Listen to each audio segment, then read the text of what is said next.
ज्योतिष रत्नाकर के रहस्यमयी सूत्र। ज्योतिष रत्नाकर एक किताब, एक पुस्तक है जिसके सूत्रों को यदि आप अपनी कुंडली में आजमाते हो, कुंडली पर लगाते हो, तो वो 100% सटीक बैठते हैं।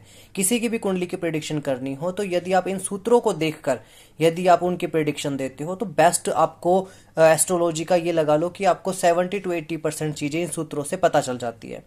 तो राधे राधे, जय श्री कृष्णा। स्वागत है आपका एक बार फिर से हमारे चैनल के अंदर, आपके खुद के चैनल के अंदर। आज शुरुआत करते हैं ज्योतिष रत्नाकर के रहस्यमय सूत्र के बारे में। सूत्र यानी कि फॉर्मूले। तो सबसे पहली चीज बात करते हैं कि यदि आपकी कुंडली के छठे, 8वें और 12वें घर में किसी भी घर का स्वामी बैठ जाए, यानी कि पहले घर का स्वामी बैठ जाए तो पहले घर की हानि करेगा, दूसरे घर का स्वामी बैठ जाए तो दूसरे घर की हानि करेगा, तीसरे घर का स्वामी बैठ जाए तो तीसरे घर की हानि करता है। जैसे कि मान लिया कि यहां पर लिखा हुआ है 2 नंबर, यहां पर लिखा हुआ है 3 नंबर, यहां पर 4 नंबर। तो जैसे कि यहां पर मैंने 3 नंबर है तो 3 नंबर का स्वामी होता है बुध ग्रह, और बुध ग्रह यहां पर बैठ जाए। या फिर यहां पर 4 नंबर है तो 4 नंबर का स्वामी चंद्रमा होता है, वो 12वें घर में बैठ जाए। किसी भी भाव का स्वामी यदि 6, 8 या 12 घर में बैठ जाए तो उस घर की हानि करता है। जैसे कि अब ये लगा लो कि जो सेकंड हाउस होता है हमारा, जिसमें 3 नंबर की गिनती लिखी हुई है, तो सेकंड हाउस होता है हमारी वाणी का, हमारे धन का, हमारे बैंक बैलेंस का। तो उसमें कहीं ना कहीं दिक्कतें पैदा करेगा अगर बुध यहां पर बैठ जाएगा तो। सबसे पहला फॉर्मूला ये है। अब 6, 8, 12 भाव का स्वामी जिस भाव में जाएगा तो उसकी भी हानि करेगा। जैसे कि मान लो यहां पर इसको मैं पूरा करता हूं, 5, 6, 7, 8, 9, 10, 11, 12 और 1। अब पहले तो मैंने क्या बताया था कि किसी भी भाव का स्वामी यदि 6, 8, 12 में आ जाए तो हानि करता है उस घर की, लेकिन 6, 8, 12 का स्वामी जिस घर में चला जाए उसकी भी हानि करता है। देखो जैसे कि 7 है तो 7 है शुक्र, शुक्र चला जाए यहां पर। 9 नंबर का स्वामी गुरु ग्रह यहां पर आ जाए। अब या फिर जो यहां पर 1 नंबर है, 1 नंबर का स्वामी कौन होता है? मंगल, मंगल इस घर में चला जाए। तो अब जो 6, 8 और 12 घर के स्वामी हैं, यदि ये जिस भी घर में जाएंगे तो उस घर की भी हानि करेंगे। क्योंकि 6, 8, 12 घर में मैंने बताया था आपको, एक तो मैंने आपको बताया था विपरीत राजयोग कि 6, 8, 12 का स्वामी 6, 8, 12 में ही रह जाए और उनको कोई भी ना देखे तो विपरीत राजयोग बन जाता है। लेकिन अगर 6, 8, 12 में कोई बैठ जाए या फिर किसी का स्वामी इसके अंदर आ जाए तो दिक्कतें पैदा करता है। बस इस बात का ध्यान रखना है कि 6, 8, 12 का स्वामी यदि 6, 8, 12 में ही हो तो फिर विपरीत राजयोग बना देता है। एक चीज और, कुंडली का जो त्रिकोण भाव का स्वामी है, यानी कि त्रिकोण यानी कि दिस एंड दिस, यानी कि पहला, 5वां और 9वां त्रिकोण भाव का स्वामी केंद्र में बैठ जाए। जैसे कि त्रिकोण में जैसे कि 5 और 9 लेते हैं तो 5 में हमारे पास 6 नंबर लिखा हुआ है तो बुध यहां पर हमारा केंद्र में बैठ जाए। 10 नंबर का स्वामी कौन होता है? शनि ग्रह यहां पर आ जाए। तो जो त्रिकोण का स्वामी है यदि वो केंद्र में आ जाए या फिर केंद्र का स्वामी त्रिकोण में बैठ जाए तो फिर ये बहुत अच्छा रिजल्ट देते हैं आपकी कुंडली में, बहुत शुभ रिजल्ट देते हैं, बहुत अच्छे परिणाम देते हैं। लेकिन बात कर लेते हैं अभी केंद्राधिपति दोष के बारे में। देखो, अगर केंद्र का स्वामी केंद्र में ही बैठ जाए और वो कोई शुभ ग्रह हो तो उसके ऊपर केंद्राधिपति दोष लगता है। यानी कि वो जो जिसको इतना अच्छा रिजल्ट देना चाहिए था जिस ग्रह को, तो वो उतना अच्छा रिजल्ट नहीं दे पाता क्योंकि उस पर दोष लग जाता है। गुरु ग्रह को केंद्राधिपति दोष नहीं लगता है। देखो, बात करते हैं जैसे कि शुभ ग्रह। जब भी मैं शुभ ग्रह बोलूंगा तो शुभ ग्रह यानी कि चंद्रमा, जो कि शुक्ल पक्ष की पंचमी से कृष्ण पक्ष की पंचमी तक का होगा, वो कैसा रहेगा? शुभ चंद्रमा रहेगा। चंद्रमा के बाद शुक्र के बाद बुध अगर अच्छे प्लैनेट्स के साथ बैठा हुआ है तो अच्छा शुभ माना जाएगा, बुरे के साथ बैठा हुआ है तो बुरा माना जाएगा। और फिर है गुरु ग्रह। ये शुभ ग्रह होते हैं, ये शुभ प्लैनेट होते हैं हमारे। अब अशुभ की बात कर लेता हूं या क्रूर की बात कर लेता हूं तो वहां पर आते हैं सूर्य, मंगल, शनि और राहु केतु। ये हमारे अशुभ प्लैनेट है।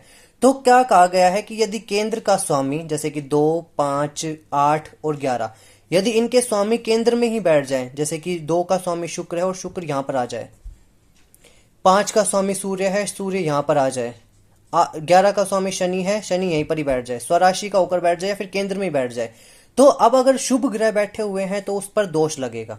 प्लैनेट्स यदि शुभ है, जैसे कि मैंने शुभ में बताया था कि जो शुक्र ग्रह है, तो शुक्र के ऊपर केंद्र आधिपति दोष लग गया है। अभी जो शुक्र जो अपना अच्छा रिजल्ट देने वाला था, तो वो अच्छा रिजल्ट उतने अच्छे तरीके से नहीं दे पाएगा जितना वो अगर त्रिकोण में रहकर देता तो देता। ठीक है, लेकिन अगर अशुभ ग्रह है तो केंद्र आधिपति दोष नहीं लगेगा। जैसे कि 11 नंबर का स्वामी जो है शनि ग्रह है, और वो शनि यहाँ पर केंद्र में ही बैठ गया, तो शनि पर कोई पीड़ा नहीं होगी, शनि पर कोई दिक्कत नहीं होगी। इस तरीके से आप समझ सकते हो। तो ये ज्योतिष रत्ना करके कुछ सूत्रों में से एक आता है। चलिए इसके बाद बात करते हैं एक और चीज के बारे में। यदि देखो, आप ध्यान से सुनना कि अगर आपके 6, 8, 12 का स्वामी केंद्र या त्रिकोण में है तो रिजल्ट अच्छा नहीं मिलेगा कभी भी। 6, 8, 12 का स्वामी केंद्र में बैठ जाए या त्रिकोण में बैठ जाए तो रिजल्ट अच्छा नहीं मिलेगा। दूसरा क्या है कि यदि केंद्र का स्वामी केंद्र में बैठा हो तो रिजल्ट अच्छा नहीं होगा। केंद्र का स्वामी केंद्र में बैठा रहे, क्योंकि केंद्राधिपति दोष लगता है, अभी बताया आपको, लेकिन वो शुभ पर ही लगेगा, अशुभ पर नहीं लगता है। इसके बाद बात कर लेते हैं 3, 6 और 11 भाव में यदि क्रूर ग्रह हो, जैसे कि तीसरा घर, छठा घर और 11वां घर, इसमें यदि कोई क्रूर ग्रह हो, क्रूर या फिर अशुभ ग्रह हो, तो वो आपको अच्छा रिजल्ट देंगे। जैसे कि जो तीसरा घर है, तीसरे घर में यदि शनि बैठ जाए, छठे घर में यदि राहु या केतु में से कोई बैठ जाए, या फिर यहाँ पे 11वां घर है, 11वें घर में सूर्य या मंगल बैठ जाए, या फिर कोई भी ऐसा ग्रह बैठ जाए जो कि अशुभ है, जो कि क्रूर माना गया है, तो वो कभी भी आपको खराब रिजल्ट नहीं देंगे, क्योंकि तीसरे, छठे और 11वें घर में क्रूर ग्रह का रहना शुभ माना जाता है। इसके बाद एक सूत्र और बताते हैं आपको कि यदि किसी भी भाव के आगे और किसी भी भाव के पीछे यदि शुभ ग्रह है, शुभ ग्रह है तो वो शुभ कर्तरी के अंदर माना जाएगा।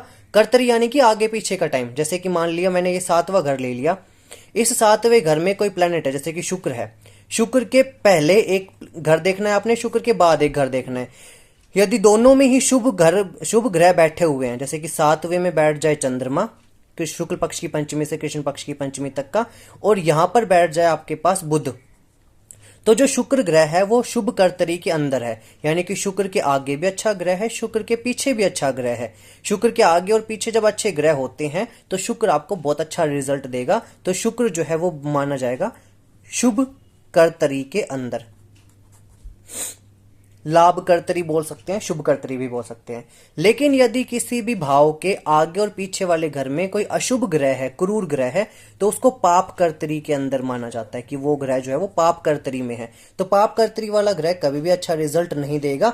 ऐसे में आपको भाव और भावेश दोनों को देखना है, भाव भी और भावेश को भी। जैसे कि अगर मान लो आपको अपने मैरिज से रिलेटेड कोई चीज देखनी है, तो आपने देखना है कि मैरिज का जो मेरा हाउस है, यहाँ पर 8 नंबर लिखा हुआ है, तो 8 नंबर का स्वामी कुंडली में मंगल कहाँ पर बैठा हुआ है वो देखना है। जैसे कि मान लिया मैंने कि मंगल यहाँ पर बैठा हुआ है, ठीक है। अभी आपने देखना है कि जो मंगल है वो शुभ कर्तरी में है या पाप कर्तरी में है। तो मंगल के पीछे मान लिया कि चंद्रमा बैठा हुआ है, मंगल के आगे यहाँ पर बैठ जाए शनि, तो अभी ये ना ही तो शुभ कर्तरी में है ना ही पाप कर्तरी में है, ये मिक्स रिजल्ट देगा आपको।